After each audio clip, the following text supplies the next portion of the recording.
Hey, Young here with AO Reliance. Back up here at the Aspen Campgrounds in by Woods Canyon Lake on the Mogollon Rim of Arizona. It's one of my favorite places to be.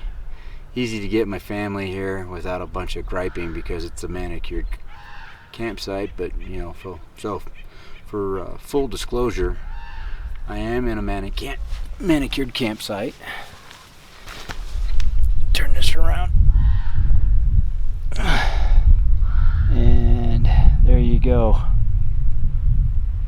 So come up here to take my John boat out fishing with my son. We'll do that tomorrow and Saturday, and got the campsite set up here, but get this turned back around.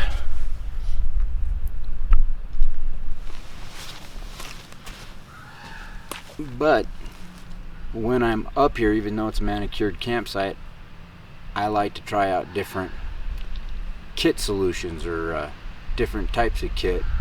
So when we do this family car camping or overlanding, even if we're overlanding, I always have a kit that I keep in the truck that if I walk away from the truck, I have a kit with me. And so on this trip, I decided to go military surplus.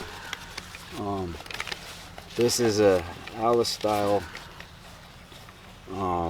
Vietnam era to late 90s era Alice style Y harness, canteen covers with canteen cups, plastic canteens, and the butt sack. And what I am going to do tonight is I am going to set up a poncho hooch, probably right over here, kind of near my campsite. I'm not seeing, I mean, there's some decent options back here, but I didn't want to get too far away from the family.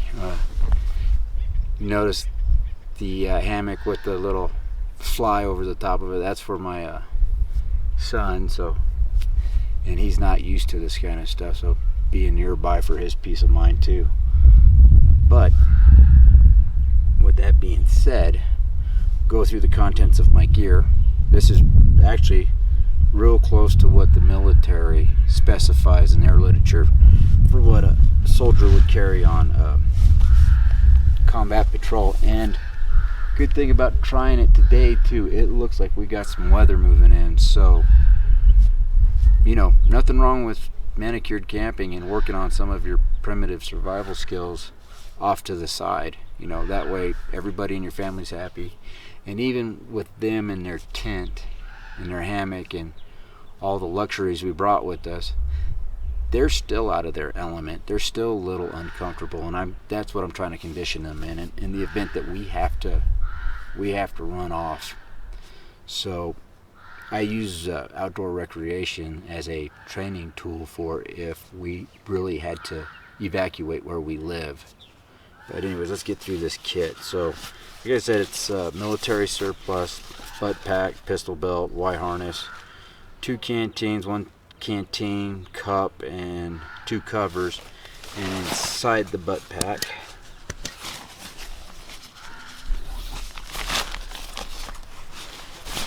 I have the whoopee, the poncho, which is going to serve as my shelter for tonight. I've got my shelter kit that I've pre-made that I always carry with me. It's got paracord guy lines that have already got the knots tied into it, some Prusik loops, a file, some Tokes titanium stakes, and 100% bandana with a ranger band to keep it all silent. A 100% cotton net material. What else I got in here? Got some paracord. Looks like I packed some triple antibiotic and hydrocortisone cream. I don't typically do that.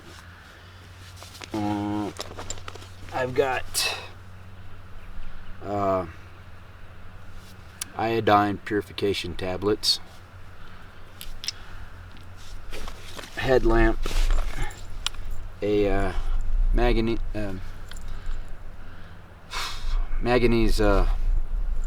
block and striker for fire. This is something that the military would issue in a survival kit.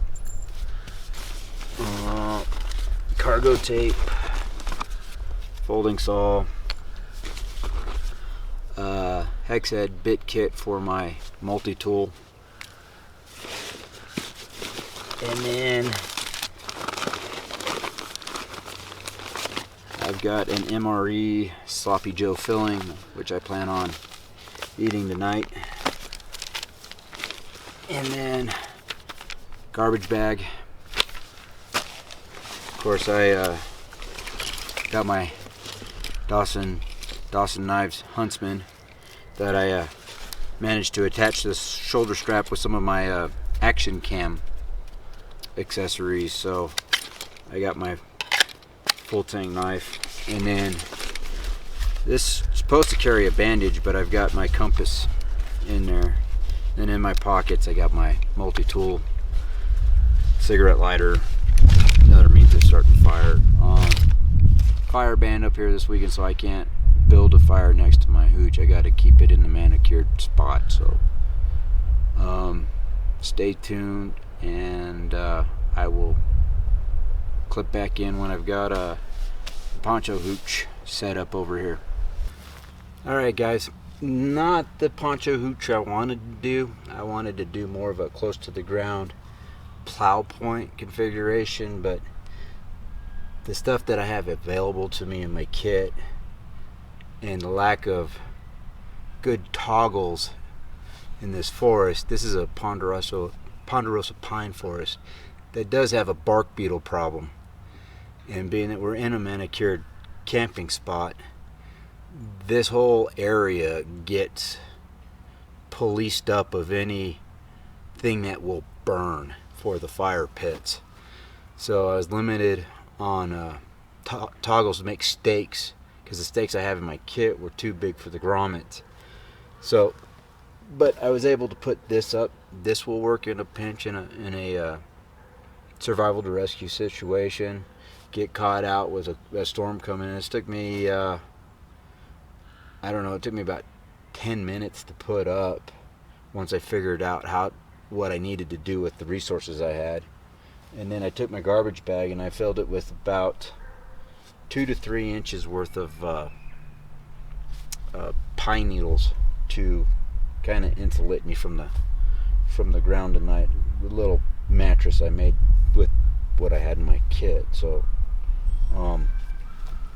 I will have my Garmin with me tonight as I kind of check in and out throughout the night. The Garmin is going to provide me just basically temperature.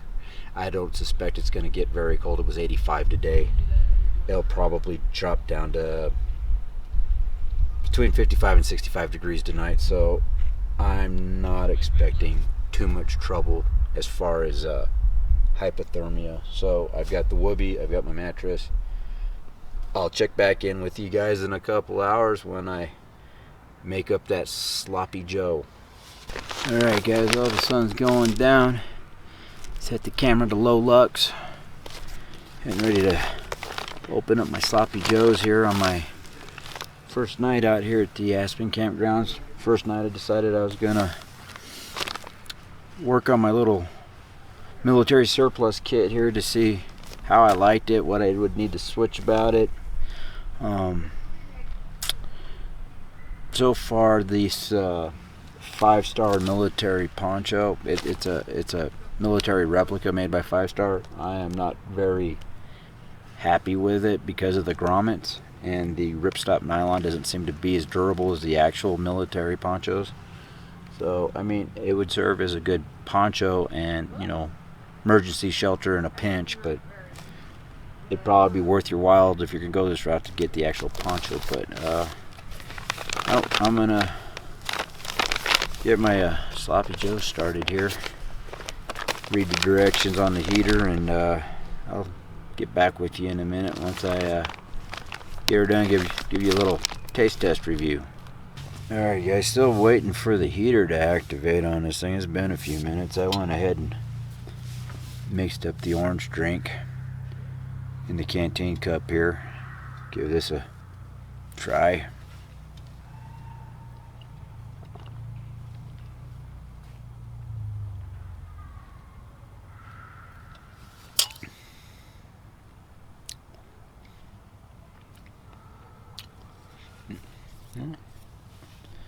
Orangish flavor, I guess. I mean, if you've been drinking nothing but chemically purified water for a day or so, having something to add a little flavor to it would probably be a nice change of pace.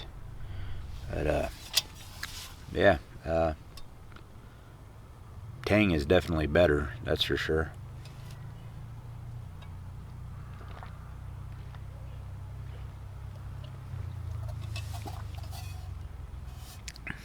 Yeah, it's got an interesting flavor to it. Orangish. You know, if one of them window licking people that need to wear a helmet got their hands on one of them urinal cakes and took a bite out of it, I'd imagine that's what it tastes like, is this orange drink. Oh well, I'll be back at you in a couple of minutes once my main course is done heating up. Tell you what, these little heaters in some of these things take them a minute to get started. It's been about 25 minutes since I've added everything together with the water, and it's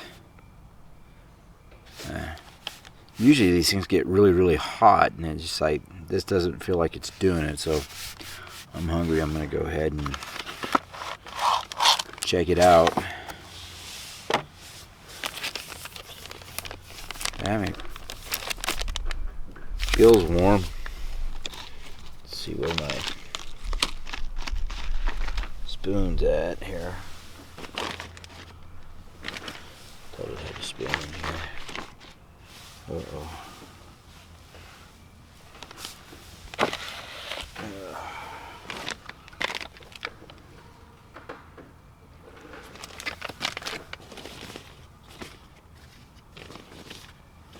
Oh, there it is.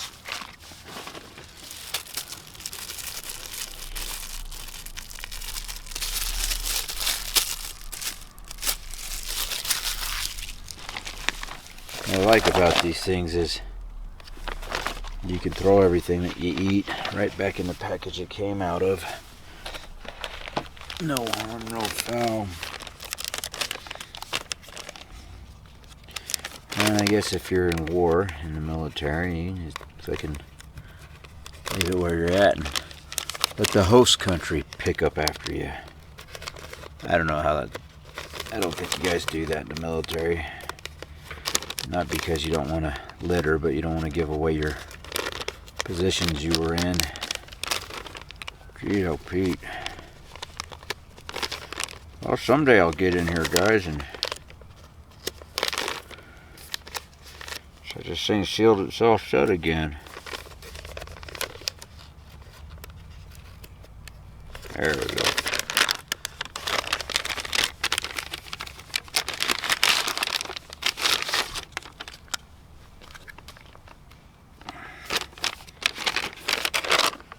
I don't know if the heater just didn't do its job or what, but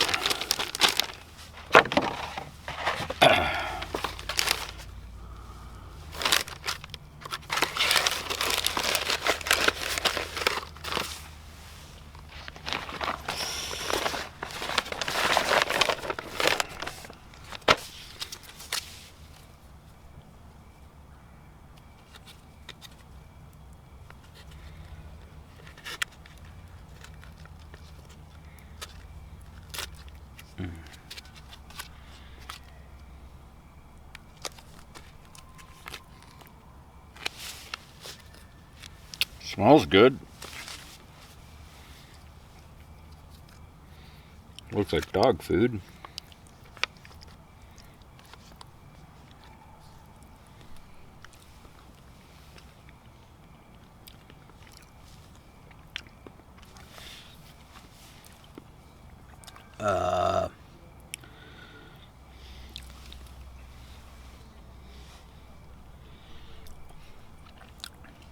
Tastes like Chef Boyardee with barbecue sauce in it. And a really crappy kind of California-made barbecue sauce. Not, when you talk barbecue, you talk about like Midwest, like Kansas City or down south in Texas barbecue. This has like barbecued flavoring in it. But yeah, it tastes like Chef Boyardee. But this is meant to sustain you. So if you're putting together some kind of kit, whether it be a bug out bag or a get home bag or whatever you want to call your kit, I would throw at least one MRE in it, because you can chew on one MRE all day long. I mean, they only have anywhere from 1,000 to 1,300 calories per MRE. You're meant to eat 3 of these a day, but there's actually quite a bit in one of these. You could actually chew on, start on one at lunch and kind of finish it up at dinner if you wanted. But there you go, guys. The MRE Sloppy Joe mix. I'll check back in with you guys here in a little while when I get ready to pack it in. Get you the temperature and the time, and then if anything gets me up in the night, I'll document it. So, hope you guys are enjoying the insight on this little military style survival kit. Alright guys, it's 9:45 at night. This is take 2 on this particular shot, because I thought I had hit record on the last one, and nope, didn't hit it well enough. But it's 66 degrees outside, and barring any overnight drama, I'm signing off for the night. Potential drama could be there is some lightning to the north and back over here to the east, but I believe it's moving away from my location, so I don't think weather will be a factor tonight. So short of some elk or deer grazing through the middle of the night, or some drunk comes stumbling through the camp, this will probably be farewell to the morning. I've got my Whoopee, I've got my 100% 100% cotton veil, and the pine needle insulated mat I made out of a trash bag. So nothing else happens tonight. I'll see y'all in the morning.